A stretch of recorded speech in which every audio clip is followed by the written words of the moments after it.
distant explosions, radio static, rising tension. In the early morning darkness of October 26, 1942, the Pacific Ocean trembled under the weight of history.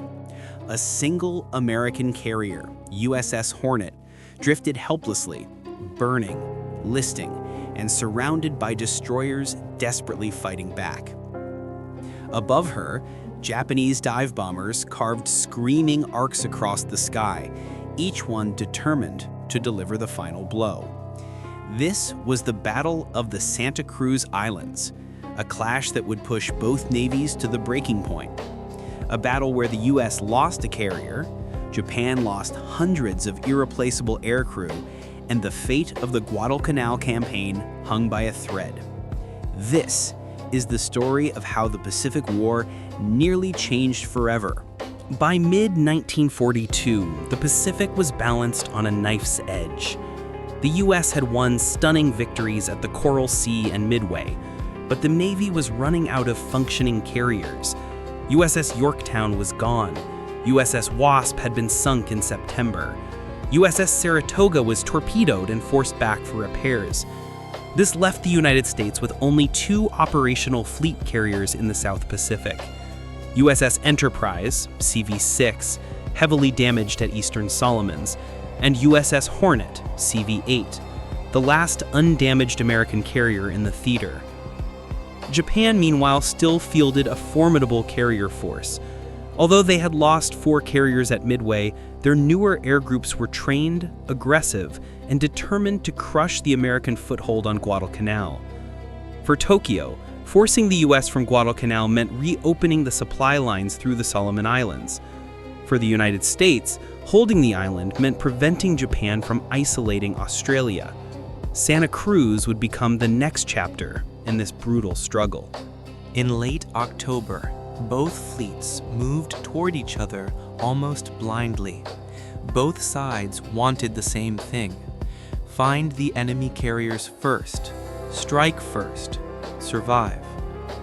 On the American side, Enterprise and Hornet operated with their cruisers and destroyers. Their air groups were exhausted but professional. Radar gave them an early warning advantage. The Japanese fleet under Admiral Nagumo sailed with the carriers Shōkaku and Zuikaku, the light carrier Zuihō, battleships, cruisers, and destroyers and escort. Their air crews were elite, many veterans of Pearl Harbor, Coral Sea, and Midway. A storm front separated the fleets, and whichever side pierced the clouds would earn the first blow. At 6 a.m., U.S. scouts spotted the Japanese carriers. Minutes later, Japanese scouts discovered Hornet and Enterprise. Both sides launched full strike groups almost simultaneously. The ocean became a conveyor belt of aircraft, each side sending waves of dive bombers, torpedo bombers, and fighters toward each other. The battle was officially underway. The first Japanese wave targeted USS Hornet. Dive bombers dove almost vertically through walls of anti-aircraft fire. You're seeing this in the footage. Stukas like Aichi D-3A dive patterns, heavy flak bursts, and sailors scrambling on deck. At 9:10 a.m., the first bomb hit, then another, and another. One bomb tore through the flight deck. Another exploded near the island. A crashing aircraft, trailing fire, slammed directly into the stack. Hornet burst into flames. The carrier drifted dead in the water, her engines offline, her hoses deployed. Crew rushing with buckets, extinguishers, and damage control gear. Yet the ship refused to die. While destroyers Craven and Muston pulled alongside to fight the fires, Hornet's crew restored partial power. The ship drifted but stayed afloat. Meanwhile, U.S. aircraft from Enterprise and Hornet found their marks.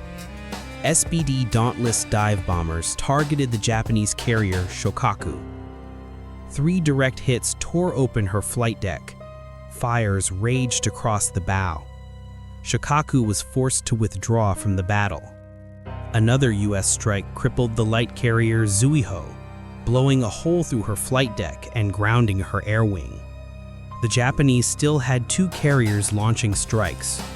The Japanese next targeted USS Enterprise, the last operational American carrier on the battlefield. In the footage, you see the tension on the flight deck.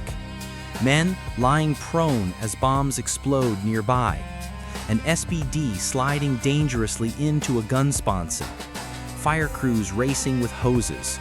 Smoke choking the stern. Enterprise was hit twice. One bomb blasted the forward elevator. The second ripped through the deck near the island. But Enterprise's crew fought fires faster than they spread. The Big E refused to stop flight operations. It was one of the most impressive damage control efforts of the war. The Japanese believed Hornet had been finished, but when they spotted her still afloat, they launched a final wave. Torpedo bombers came in low, skipping above the waves. 2 torpedoes struck Hornet's starboard side. Water flooded the engineering spaces. The list increased. The end was approaching.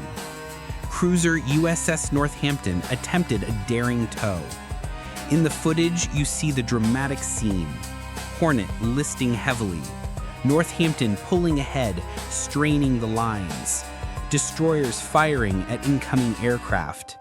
Anti-aircraft tracers streaming into the sky. But another Japanese wave found the pair. 3 more bombs exploded across Hornet's deck. Another torpedo hit her bow. The order echoed across the burning deck. Sailors slid down ropes into the oil-slicked water. Destroyers moved in dangerously close to rescue swimmers. Ammunition cooked off as fires spread below deck. By late afternoon, Hornet was left drifting alone, still refusing to sink.